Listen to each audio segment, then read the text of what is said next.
In problem 2, we have x squared minus 5x plus 6 over x squared minus 4 divided by x minus 3 over x plus 5. First, we want to change it to a multiplication problem. So I'm going to keep this first fraction the same as x squared minus 5x plus 6 over x squared minus 4, changing it to multiplication, and I'm going to put the denominator up top, so I'm going to write times x plus 5 over x minus 3. So we'll see what that equals. Now this quadratic here, that is a quadratic where the number in front of x squared is 1.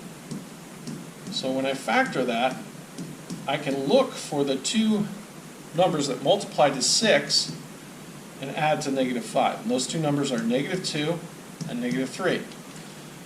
I can use those to write it, the factor form as x minus 2 times x minus 3. And then I can multiply, keep multiplying across, times x plus 5.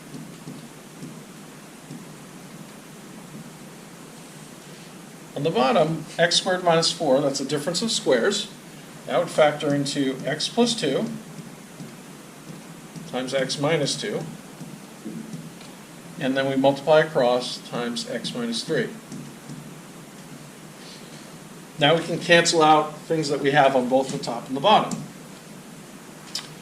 So I don't have an x plus 2 on top, so I can't cancel that out. But I do have an x minus 2 on the bottom and the top, which I'll cancel out. And I also have an x minus 3 on the bottom and the top, which I'll cancel out. So I'm left with x plus 5 over x plus 2 as my solution.